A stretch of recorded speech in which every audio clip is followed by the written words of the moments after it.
that's only for Iloilo City and Negros Occidental. For the rest of the provinces, may aras ang natalana nga next new schedule. Okay. So, attorney, ang target naton nga makumpleto ang pagpanagtag sang ayuda sa mga rice retailers all over Western Visayas, ano? Actually, ang 250 nga target is only an initial nga number. So, for today, only Iloilo City ina kag Negros Occidental. So, hindi pa na matapos ang 250. May another pa nga schedule nga pagabuhaton. So, as soon as possible, because we understand nga kinahanglanon ini sang aton nga mga small and micro rice retailers.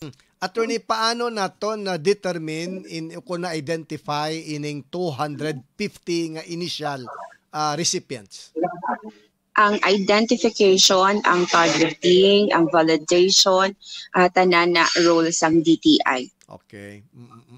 So bali ining numero nga 250 pila diri ang sa Negros kag pila diri ang sa Iloilo, Attorney May? We don't have the breakdown as of now, Serge, but we will provide you with update kung pila ang narilisan later on. Okay. All over Western Visayas, pila ang gin-submit nga lista sang DTI, Attorney Castillo? Oh, actually, nagasigi-sige pa kita coordinate, so the number is liquid. I don't want to give the specific number. Okay. So ining 250 na qualify na ini sila according to parameters or qualifications nga or requirements nga gintala na sang aton sini gobyerno. That's only the initial nga target, Serge, no? So as I have said, the number is going to change. Okay. So subong within today, Attorney May, this is Radio Man Johnny. Within today, makumpleto naton ang 250, Attorney? No, kay Iloilo City lang kag Negros Occidental pala. Okay. So ang schedule ya sang Capiz, Aklan kag Antique, sano, Attorney?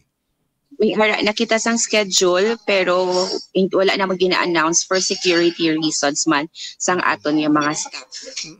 Who will distribute, Attorney May? Sinong mang nagtag?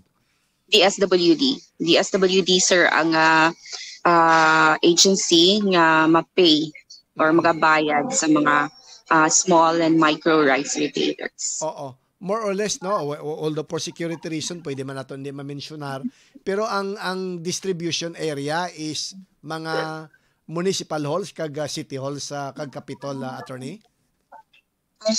To the venues, may aras ang set up ang DTI. It's actually DTI ang nag-take charge sa logistics, no?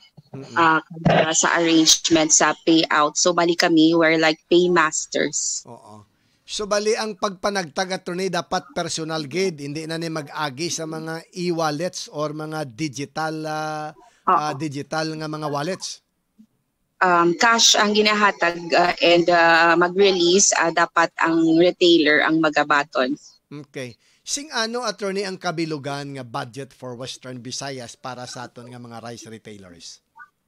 For this 250, that's 15,000 sa kada retailers, and that's a total of 3.75 million. But then again, the figure is going to change kay sige pa man na ang aton nga collaboration with DTI. Oo. Wala kita target, Attorney, more or less kung mga sing-ano ang pwede matagtagan sa Western Visayas? We don't have the number pa.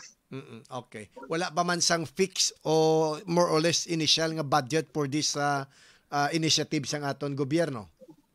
Ang initial is ang aton na subong nga para sa 250. That's 3.75 million. Okay. Attorney, ulay hunon na lang naton on top sining ayuda para sa mga rice retailers. Ano pa ang mga ayuda nga due for distribution sa mga Western Visayas under the DSWD subong? Sige, ang implementation sa nagkalain-lain nga mga programs kag projects sang DSWD, well, 4 piece continuous social pension, continues assistance to individuals in crisis situation or AICS, wherein may aras ang medical assistance, educational assistance, burial assistance, and other forms of assistance. Oo, sa mga nahuulan sang bagyo kag baha nga goring, attorney, for now mga pila na ka food packs ang napang-release naton, especially in Negros Occidental. I don't have the figure right now, Serge, but halos na kompleto na namon ang distribution para sa mga target ng mga affected population. Ang speaking of purpose, attorney, sa nung schedule of release ang purpose for this quarter? Regular man ina nga nagasulod sa ilang nga mga cash cards, Surge, no? So wala man kita sang any advisory nga hindi na nila mabaton. So it will still go on a schedule. Sa social pension naman for senior citizens, Attorney May, anong mga advisories niyo diri for now? Padayon lang ang aton nga release. We were doing as much as possible. 100% ang releasing sa aton nga mga lolo kag lola nga mga social pension. Fuel subsidy, Attorney, wala nagalabay sa DSWD? Wala. Okay. Sige. Attorney May, any word or message para sa aton mga kauturan all over Negros, especially ang mga stakeholders sang DSWD kag mga nagapaabot sang ila sini nga mga ayuda? Oo. So, rest assured lang that we are doing our best nga mapadasi ang pag-release sang mga assistance which is nga ginapang-release ang DSWD. Thank you, Attorney. Good morning. Salamat, Thank you. Attorney May. Okay, now so diri sa Negros Occidental actually Sir Joning records sang DT